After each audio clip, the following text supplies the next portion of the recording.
Bismillah. Assalamualaikum warahmatullahi wabarakatuh. Alhamdulillah. Alhamdulillahi wa kafa. Wassalatu wassalamu ala nabiyil mustafa wa ala alihi wa sahbihi ali sidqi wal wafa. Wa kafa billahi syahida. Asyhadu an la ilaha illallah wahdahu la syarika lahu wa asyhadu anna Muhammadan abduhu wa rasuluh la nabiyya wa la rasula ba'dah.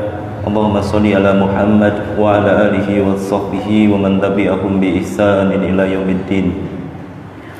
Qala Allah Ta'ala, a'udzu billahi minasyaitonir rajim. Ya ayyuhalladzina amanu taqullaha haqqa tuqatih wa la tamutunna illa wa antum muslimun.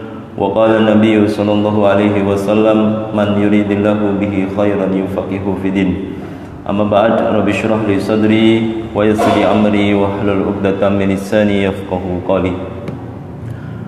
Bapak Ibu jamaah salat maghrib yang semoga diberikan rahmat oleh Allah Subhanahu wa taala, puja dan puji syukur kita haturkan pada Allah Subhanahu wa taala yang telah memberikan kesempatan kepada kita semua hingga pada kesempatan ini kita mampu dan kita bisa hadir di majelis taklim yang semoga mulia. Salam salam senantiasa kita curahkan kepada junjungan kita Nabi besar Muhammad sallallahu alaihi wasallam yang kita ikuti sunnah-sunnahnya dan yang kita harapkan syafaatnya di yaumul kiamah. Bapak Ibu jamaah salat maghrib yang semoga diberkahi Allah Subhanahu wa taala. Pekan yang lalu kita sudah membahas tentang bab kekuatan iman dan kemarin sudah kita bawakan satu poin penting yang hari ini akan kita evaluasi dan kita ulang kembali sedikit sebelum kita masuk pada tema tentang kekuatan amal soleh. Kemarin ada 3 pilar utama kekuatan umat Islam yang disampaikan oleh Imam At-Tabari di dalam tafsirnya Jami'ul Bayan fi Ta'wilil Quran, di mana beliau menafsirkan tentang Quran surat An-Naba ayat 1 dan ayat 2. Amma yatasaalun, tentang apa kemudian mereka saling bertanya, tentang apa kemudian mereka saling berdiskusi. Ketika orang-orang kafir pada waktu itu mereka berdiskusi sambil kemudian mereka merendahkan dan menghinakan, mengejek dan menertawakan umat Islam pada waktu itu. Kemudian Allah mengatakan anin naba'il azim, yaitu tentang berita yang besar. Dan kemarin Imam At-Tabari menyebutkan di dalam tafsirnya bahwa berita yang besar itu adalah 3 hal ini. Dan 3 hal ini nanti akan menjadi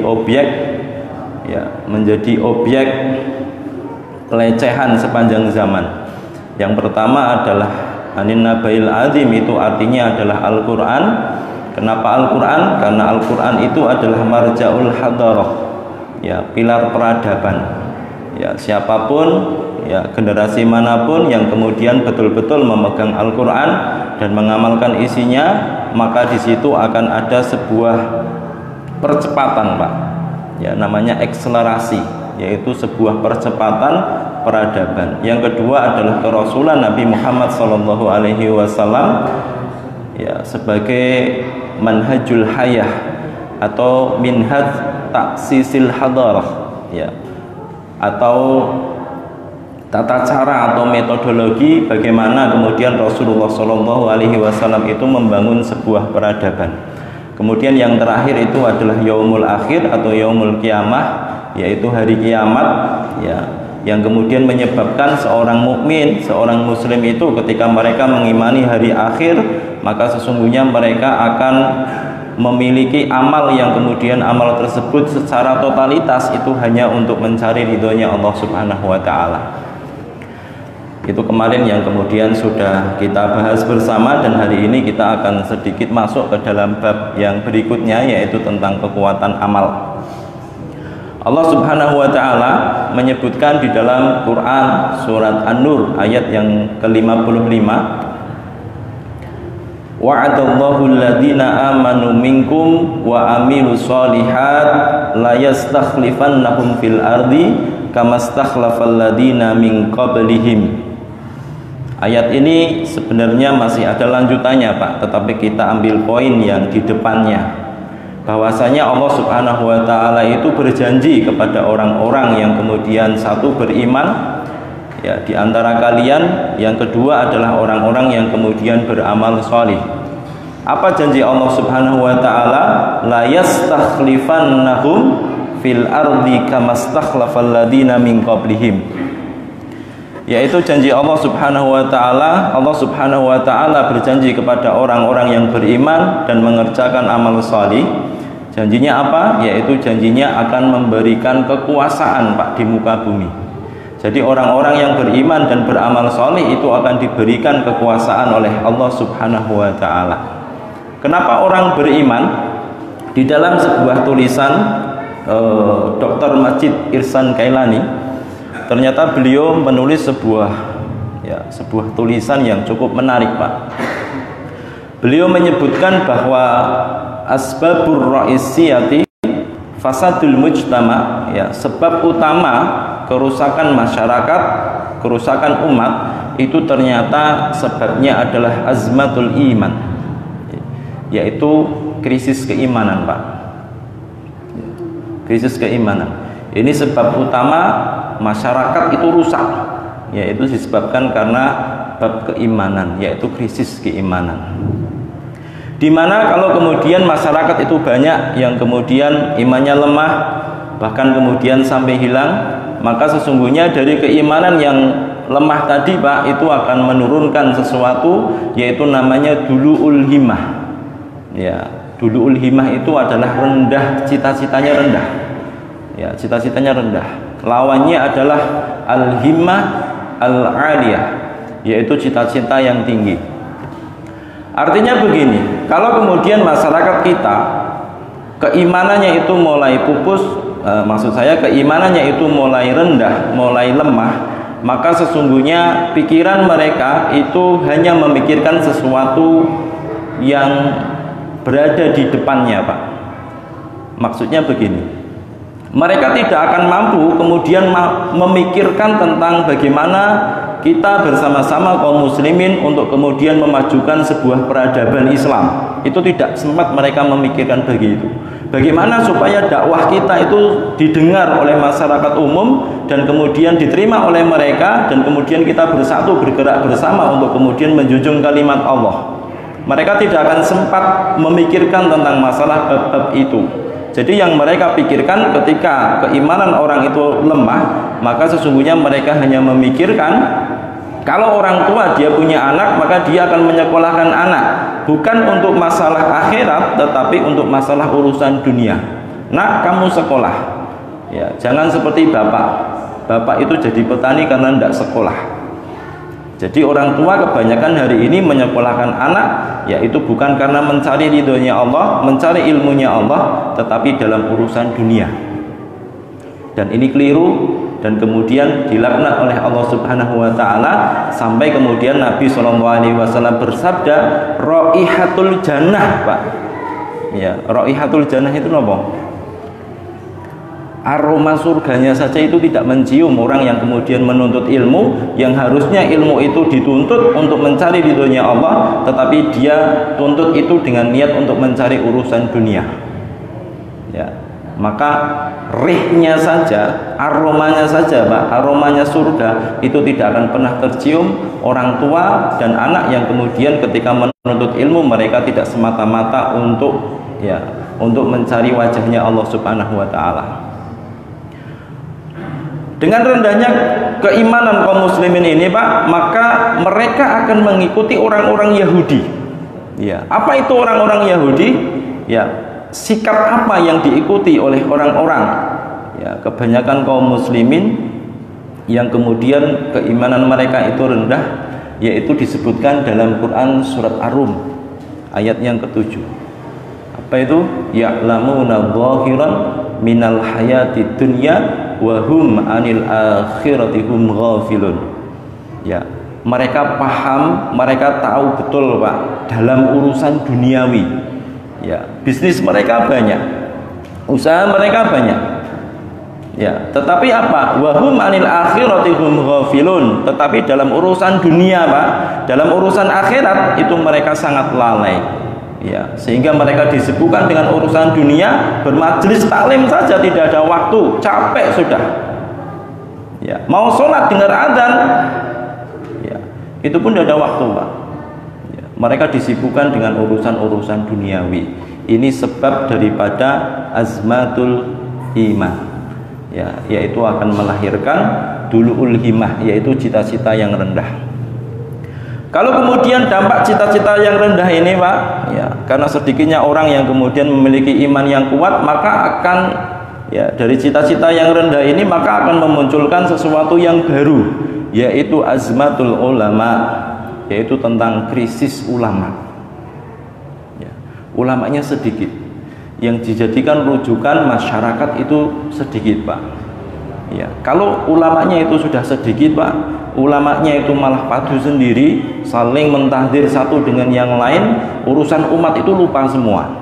Ya, mereka tidak sempat untuk kemudian mengurusi urusan masyarakat, mengurusi urusan umat. Ya, ini nanti bisa kita baca di dalam sebuah buku, ya, berkaitan dengan runtuhnya Andalusia Pak. Andalusia itu adalah negeri superpower pada zamannya, tetapi akhirnya dijual, ya, dijual oleh Inggris dan terjual betul. Dulu negara Muslim dan di sana negara superpower, ya, di dunia ini, tapi ternyata dijual. Itu sebab runtutannya itu dari azmatul iman, yaitu rendahnya atau krisis keimanan. Kemudian kalau kemudian ulamanya sudah sedikit Pak, tidak ada orang tua yang menyekolahkan anaknya, memondokkan anaknya untuk menjadi seorang ulama dan mujahid, ya, maka sesungguhnya mereka banyak, ya, mereka rela untuk kemudian mengorbankan uangnya 500.000 atau 1 juta setiap bulan untuk membayari seorang guru matematika, guru bahasa Inggris, guru fisika, guru kimia. Mereka keluarkan itu 1 juta setiap bulan, tetapi mereka lupa untuk kemudian memberikan uang kepada ustadz atau ustadzah untuk mengajari anak-anak mereka membedakan antara huruf dha dan huruf dha, huruf sa dan huruf so.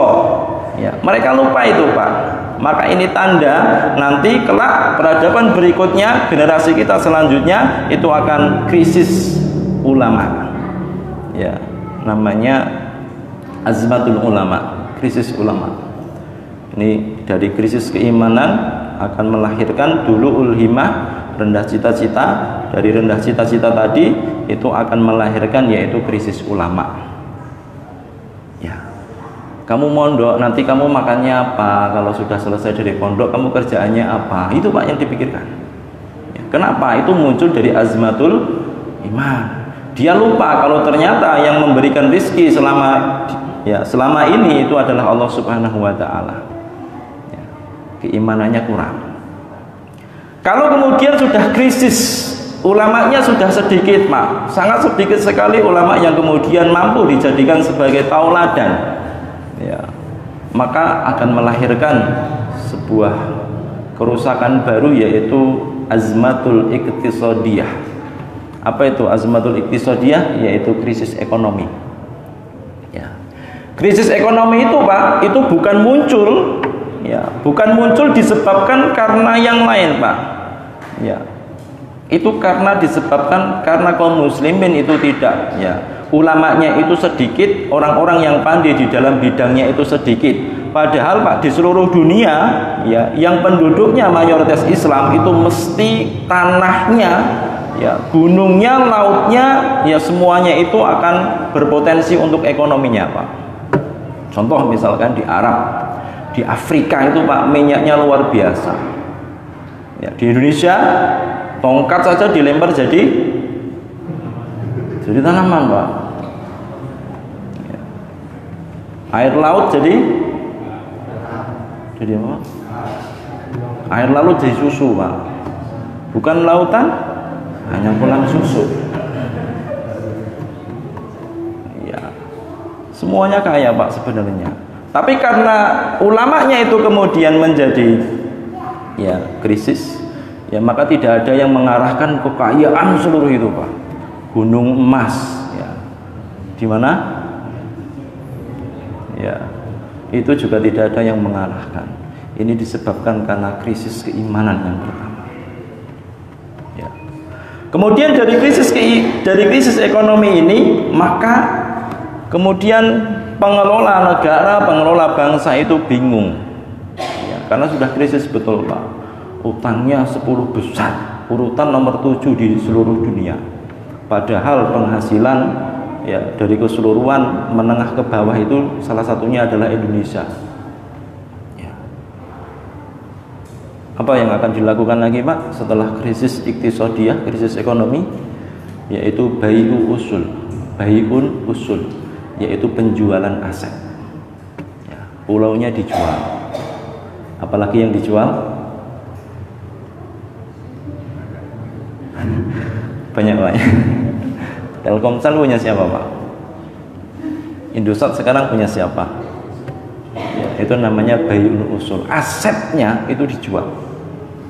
Ya, asetnya dijual. Kalau semuanya sudah terjual semua Pak dengan hutang yang kemudian banyak, maka inilah yang menyebabkan pertama kali yang terjadi namanya al-ihtilal. Apa itu al-ihtilal? Yaitu penjajahan secara menyeluruh.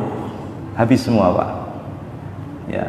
Ini Pak, konsep dari Dr. Majid Irsan Kailani ini itu bukan hanya kemudian beliau mengkonsep begitu saja, tidak, tetapi beliau membaca sejarah. Ya. Beliau membaca sejarah dari Andalusia, dari Mesir, dari seluruh negara-negara kaum muslimin dahulu. Ya, itu sebab utamanya adalah azmatul iman, yaitu krisis keimanan. Ini yang kemudian harus kita cegah betul Pak.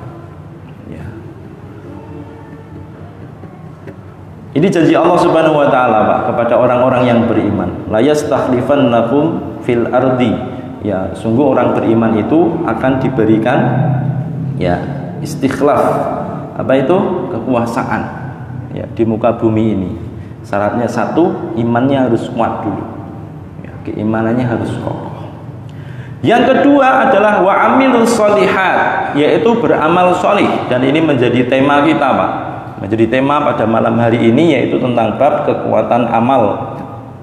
Ya, kekuatan amal. Dan kekuatan amal ini Pak, betapa banyak amal yang kecil itu bisa mampu kemudian menjadi besar, dan betapa banyak amalan-amalan besar itu menjadi kecil disebabkan sebuah satu perilaku yang kita sebut namanya akhlak. Ya, namanya akhlak. Ya, apa buktinya? Buktinya hadis Nabi SAW yang diriwayatkan oleh Imam Ahmad bin Hanbal Pak.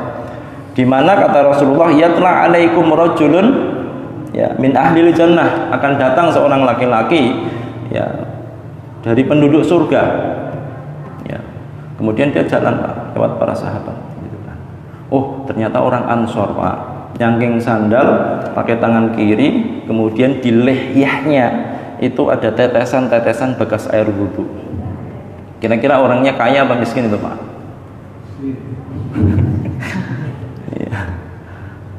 Sampai kemudian Rasulullah besok harinya lagi Pak disebut lagi Pak oleh Nabi, yatla alaikum rajulun min ahlil jannah. Ya, akan datang itu seorang laki-laki ya dari penduduk surga. Sampai kemudian disebut 3 kali itu Pak oleh Nabi SAW. Abdullah bin Amr bin As akhirnya kepo Pak. Ya, dia ingin tahu sebenarnya amalan apa yang kemudian membuat orang tadi, sahabat Ansor tadi itu kemudian memiliki ya keutamaan disebut oleh Nabi SAW sampai 3 kali. Padahal jarang Pak para sahabat itu yang kemudian disebut oleh Nabi sampai 3 kali. Umar bin Khattab itu cuma 2 kali disebut oleh Nabi tentang masalah penduduk surga.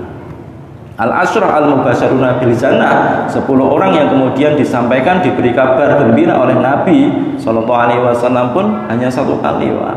Tetapi ini sampai 3 kali disebut oleh Nabi Muhammad SAW. Akhirnya dia mendatangi Amr bin As, datang ke rumahnya, bilang dan mengatakan, sesungguhnya saya diusir oleh orang tua saya karena sebuah permasalahan. Bolehkah saya menginap di rumahmu 3 hari saja? Itu Pak. datang itu ke sana, kemudian nginep Pak. Dia ingin menyelidiki amalan apa begitu Pak, yang membuat Rasulullah SAW mengucapkan sampai 3 kali.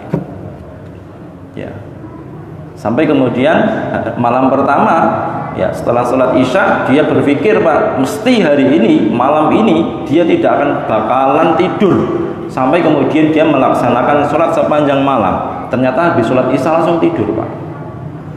Ya, habis sholat isya tidur. Ditunggu itu Pak, pasti nanti jam 10 bangun. Ditunggu jam 10 Pak, masih tidur Pak. Ini masih jam 1 ini biasanya. Ternyata masih tidur juga. Ya. Jam 3 Pak, ternyata betul Pak, bangun itu Pak. Bangun, tangi begitu, zikir sebentar, tidur lagi seperti kita Pak. Kalau kita kan ya buang air kecil terus tidur lagi Pak ya. Bangun jam 3. Ya, itu sama Pak ya. Itu bangun, zikir, memaklumi begitu, kemudian tidur lagi ternyata sampai kemudian subuh Pak, tidak sholat malam. Ya. Wah ini apa ya kira-kira? Mungkin sedekahnya ditunggu pagi hari ya, pagi hari kan ada keutamaan sedekah di pagi hari Pak, didoakan oleh malaikat. Ternyata pagi hari enggak Pak, enggak sedekah juga. Tadi orang kaya apa miskin? Yang bilang bukan saya ya, para jemaah semua yang setuju. Ya, ditunggu hari kedua ternyata berjalan sama. Ya, enggak sholat malam ternyata Pak. Ditunggu hari ketiga ternyata sama Pak. Sampai kemudian dia waktunya habis Pak. Seandainya Nabi SAW di dalam bab bertamu itu boleh lebih dari 3 hari, niscaya sahabat tadi itu akan bermukim di situ mungkin sampai 30 hari Pak. Ya, kenapa? Alasannya satu, karena silaturahim itu akan memanjangkan umur, akan memanjangkan usia. Yang cepat mati adalah yang punya rumah. Ya, maka 3 hari ini cukup Pak sebagai salah satu adab orang kemudian bertamu. Selebihnya itu merepotkan. Ya, merepotkan. Makanya yang bertamu itu kemudian panjang umurnya, yang ditamui datangan tamu umurnya pendek itu loh. Jadi begitu Pak. Ternyata setelah 3 hari ya dia pulang dan sedih Pak. Ya, rahasianya belum diketahui. Ya, rahasianya belum diketahui. Setelah kemudian dia akhirnya ngomong begitu kan, sebenarnya saya enggak sedang marahan sama keluarga saya baik-baik saja, tetapi saya itu heran kepada antum, kenapa sampai kemudian Nabi mengucapkan 3 kali bahwa antum itu adalah ahlul jannah. Apa rahasianya begitu? Kata sahabat tadi, Ansor tadi, kalau kamu melihat amalan saya, maka kamu tidak akan pernah menemukan ya rahasia di dalam amalan saya. Ya, tetapi kata sahabat tadi Pak, tetapi ada satu amalan yang kemudian saya lakukan dan saya kerjakan, yaitu ya la ahsadu, saya tidak pernah berbuat hasad ahadan, satu orang pun kepada orang-orang beriman. Ya, dan ketika ada orang yang kemudian hasad dengan saya, maka saya akan murah hati untuk kemudian memaafkan mereka dari golongan orang-orang beriman. Itu Pak rahasianya. Maka sesungguhnya ketika amalan itu Pak, amalan kecil itu diikuti dengan akhlak yang mulia, maka amalan itu akan menjadi amalan yang sangat besar. Ya, kira-kira kalau yang dikabarkan jenengan Pak, ya salah satu di antara kita yang kemudian Nabi ya misalkan ini Pak ya, dan ini tidak mungkin Pak ya, datang ahli surga ke masjid Cokro Aminoto itu misalkan Pak ya. Ya, besok kira-kira ikut kajian enggak Pak? Kira-kira ikut kajian enggak besok? Enggak Pak, ngapain dong ahli jannah Pak ikut kajian di Cokro Aminoto? Iya kan? Iya, sudah ahli surga enggak usah ikut Pak. Iya. Yang bukan ahli surga saja yang ikut itu berarti juga enggak. Mudah-mudahan kita semua yang hadir menjadi ahli surga, saling memberi syafaat satu dengan yang lain. Ini Pak keutamaan akhlak ya, yang ketika amal itu dibarengi dengan akhlak, maka Allah Subhanahu wa taala itu akan mengangkat amalan kecil tadi menjadi amalan-amalan yang kemudian utama. Kita masuk ke amal wa aminus sholihat, masuk kepada amal solih. Apa itu amal solih? Dulu pernah kita singgung dan pernah kita bahas beberapa waktu yang lalu, pertemuan di awal-awal. Mungkin bapak-bapak yang kemudian hadir di akhir-akhir ini belum mendapatkan materi yang kemudian sudah kita kaji bersama. Amal soleh itu para ulama menjelaskan itu adalah makana sawaban yuridu biha wajhah. Ya, ada dua poin yang disebut dengan amal soleh. Yang pertama adalah makana sawaban, yaitu amal itu dikatakan soleh itu jika amal itu sesuai dengan tuntunan Rasulullah Shallallahu Alaihi Wasallam. Ini yang pertama. Yang kedua, yuridu biha wajhah. Ketika dia beramal, melakukan aktivitas amal solih, dia tidak pernah menunjukkan untuk kemudian mencari pujian dari manusia, tetapi dia tujukan hanya untuk mencari ridhonya Allah Subhanahu Wa Taala. Bahasa sederhananya adalah ikhlas. Ya, cirinya apa Pak orang ikhlas itu?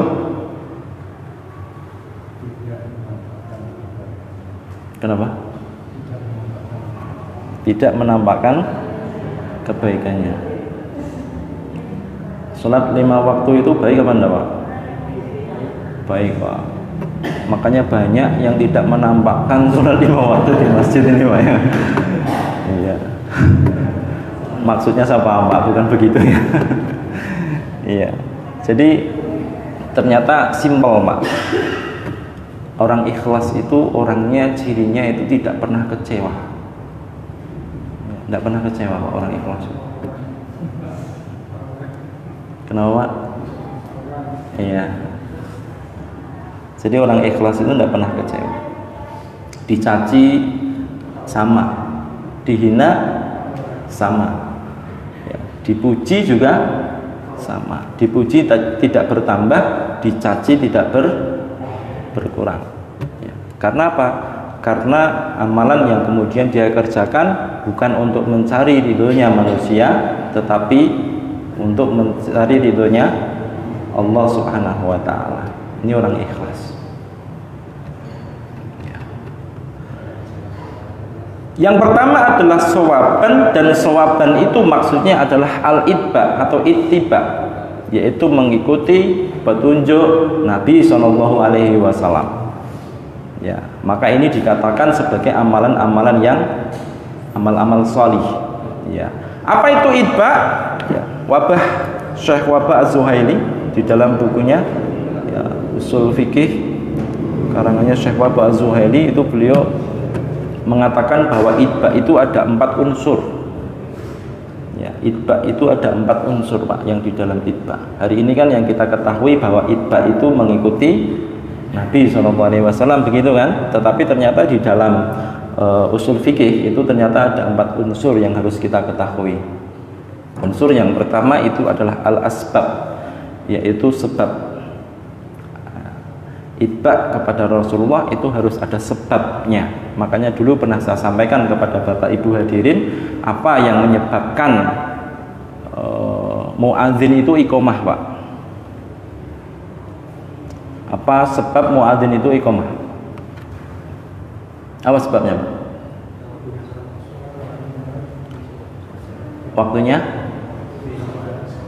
Waktunya sholat atau imamnya yang sudah hadir?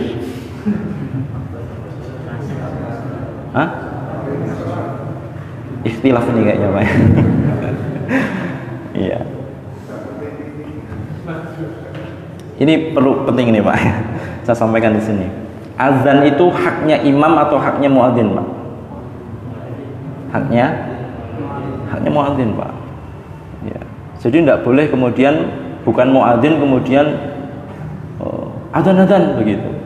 Ya. Itu bukan haknya, itu hak saya. Saya tahu waktunya, nanti kalau waktunya azan kamu diam saja. Boleh Pak. Ya, azan itu Pak.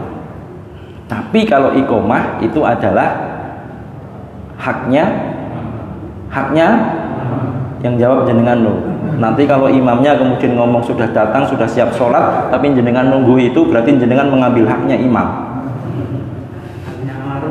Hah? Nah iya, nanti yang suruh ngimami siapa? Bukan imamnya, itu alarmnya. Iya. Ini untuk membantu Pak, betul untuk membantu. Tapi kalau imam sudah mengatakan aqimis sholat begitu, nggak usah nunggu itu. Walaupun ada orang yang kemudian sedang sholat sunnah Pak, misalkan imam ngomong gitu kan, sholat dirikan itu kan, sudah langsung qomat itu. Tidak usah kemudian muadzin bantah itu kan, tidak boleh Pak Imam, itu sedang ada yang sholat sunnah itu tidak boleh Pak. Iya. Dan yang lain itu tidak boleh ngomong begini Pak, komat, tidak boleh itu. Karena itu haknya imam itu loh. Kalau jenengan kalau ngomong komat begitu Pak, jenengan mengambil haknya imam. Itu Pak maksudnya. Nah ini jam buat apa? Ini untuk memudahkan kita, ya, supaya kemudian ketika kita sholat kita menangi takbiratul ihram, itu kan.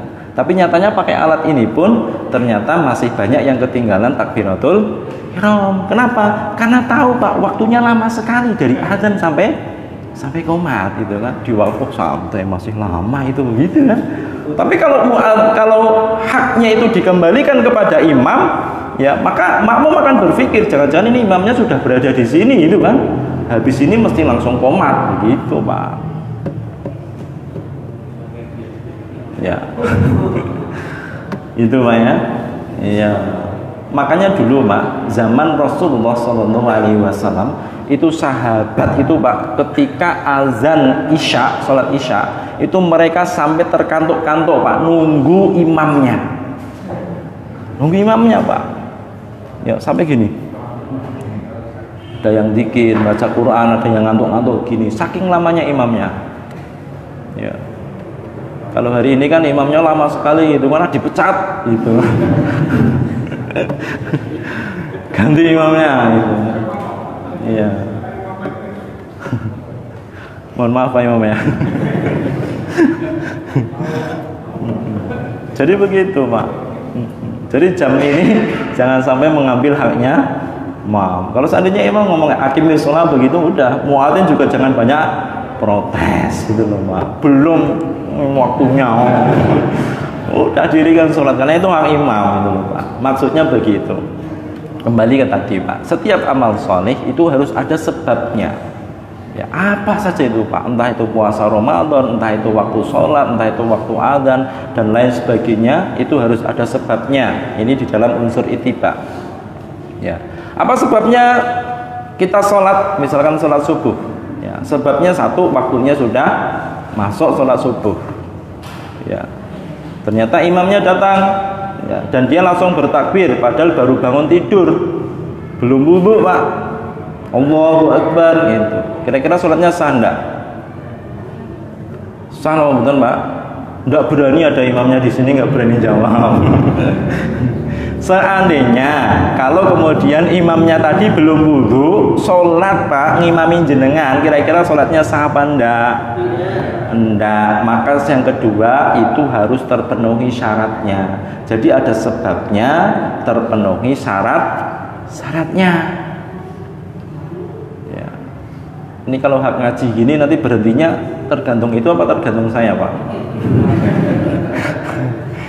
Jadi kan sudah mulai lihat jam gini kan? Nah, lihat jam gini gitu. Saya juga lihat jam juga masalah. Iya. Jadi begitu Pak. Iya. Sebabnya sudah ada, maka syaratnya harus terpenuhi Pak. Amalan apa saja itu Pak, kalau syaratnya tidak terpenuhi maka tidak akan sah. Sama ketika orang puasa, misalkan puasa Ramadan begitu, tapi di bulan Syawal, kira-kira sah enggak? Sah kalau nyarutang Pak. Kalau nyarutang ya, tapi kalau dia puasa Ramadan tetapi puasanya di bulan Muharram misalkan begitu, itu sebabnya belum ada. Ya maka harus ada sebabnya dulu. Sebabnya apa? Yaitu datang bulan Ramadan mulai tanggal 1 bulan Ramadan. Itu sebabnya orang kemudian beramal soleh. Yang amal soleh itu namanya adalah saum Ramadan. Ya, sebabnya sudah ada. Sama seperti sholat subuh tadi, atau sholat zuhur, atau sholat asar, atau sholat maghrib, sholat isya. Ya, waktunya sudah ada, itu sebabnya. Syarat-syarat sholat apa saja? Salah satunya adalah wudu, menghadap ke kiblat. Itu imamnya datang sudah wudu Pak, tapi satu syarat yang tidak terpenuhi, ternyata sholatnya menghadap ke timur. Sah enggak? Nggak sah. Ya, maka satu ya sebab syaratnya harus terpenuhi. Yang ketiga adalah tidak ada mawani. Ya, mawani atau mani. Mani itu apa?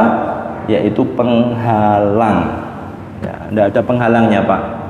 Apa itu penghalang? Misalkan dalam bab sholat, ya, waktunya sudah tiba, sebabnya sudah ada, syaratnya sudah terpenuhi, sudah menghadap kiblat, sudah wudhu, imam sudah takbir, Allahu Akbar, para jamaah laki-laki takbir. Di sana ada jamaah ibu-ibu yang kemudian dia ikut takbir Pak, padahal di situ ada mawani.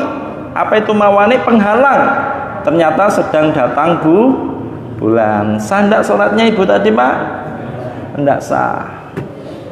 Enggak sah sholatnya. Kenapa? Bahkan berdosa kalau kemudian dia sedang haid, kemudian nekat sholat, berdosa. Ya, itu namanya penghalang Pak. Seluruh amal soleh ini semua Pak, dari sebab, syarat, kemudian mawani ini berkaitan seorang hamba, pribadi seorang hamba masing-masing, ya, kepada Allah Subhanahu wa Ta'ala. Ya, hablum minallah. Tapi kalau kemudian berkaitan dengan manusia, ya, maka ditambah satu lagi Pak, unsur itba ini, yaitu namanya tahqiqul manat. Tahqiq itu memastikan, manat itu adalah tujuan daripada syariat. Ya, ini kalau berkaitan dengan seorang hamba, sesama hamba, ya, satu dengan yang lain. Ini adalah amal solih Pak, yang kemudian hari ini kita bahas. Ya. Maka Allah Subhanahu wa Ta'ala di dalam Quran surat An-Nur ayat yang ke-55 tadi itu adalah berjanji kepada orang yang beriman dan kepada orang yang beramal solih.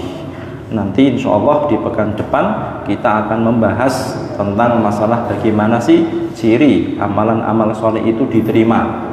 Ya, nanti bab ini kita bicara tentang masalah bab hati. Bab hati itu bab tentang masalah tazkiyatun nafas, yaitu tentang pensucian jiwa Pak. Ini penting sekali untuk kemudian kita bahas. Objeknya, kalau bab tazkiyatun nafas ini Pak, itu berbeda dengan bab fikih, berbeda dengan bab yang lain di dalam Islam. Tapi kalau bab tazkiyatun nafas ini, itu objeknya adalah keseluruhan. Ustadznya itu jadi objek, makmumnya itu jadi objek, imamnya jadi objek, dan seluruh kaum muslimin yang masih memiliki hati itu semuanya jadi objek. Ya, ini adalah bab tazkiyatun nafas. Insyaallah fima ba'd.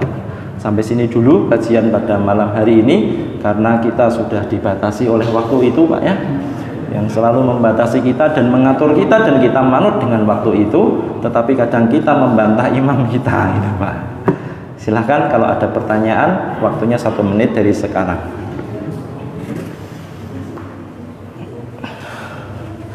Ini ada 100 orang kurang lebih. Silakan buka. Kalau yang punya Facebook, saya harap nanti Bapak Ibu hadirin yang di sini punya Facebook semua, dan digunakan Facebook itu untuk membantu dakwah kajian Cokro. Saya melihat di kajian Cokro yang mengelek dan berkomen itu sedikit sekali Pak. Buka Facebooknya, bantu dakwah kajian Cokro dengan mendoakan barakallahu fikum, kemudian like. Nggak usah komen jelek, ya. Ustadznya kok jelek, nggak usah. Ya, itu luar biasa Pak. Kalau kemudian kita sudah ikut itu, dakwanya luar biasa, orang banyak yang kemudian tahu, didengar dan bermanfaat oleh orang lain, kita semua dapat pahala dakwah. Dan dakwah ini adalah jalan pintas kita untuk kemudian menuju jannahnya Allah Subhanahu wa Ta'ala. Punya Facebook apa tidak Bapak Ibu? Hadirin kok sedih semua kayaknya. Ya, yang HP-nya Android, yang HP-nya bisa untuk Facebookan dan punya Facebook, di situ ada akunnya, silakan dibuka. Ya, kalau tidak ada kuota, nanti minta sama takmirnya Pak, ya. Minta sama Pak takmirnya untuk memasang internet di sini. Saya lihat di sini belum ada wifi-nya. Ya. Ini tanggung jawabnya siapa ini Pak? Pasang wifi, ya, kemudian bisa teman-teman nanti suruh bawa HP semua, diakses semua, dan bisa membantu dakwah Masjid Cokro Aminoto. Judulnya adalah kajian Masjid Cokro. Ya, nanti komen barakallahu fikum dan like, share itu Pak. Caranya begitu. Sampai sini Pak, ada pertanyaan? Kalau tidak ada saya tutup.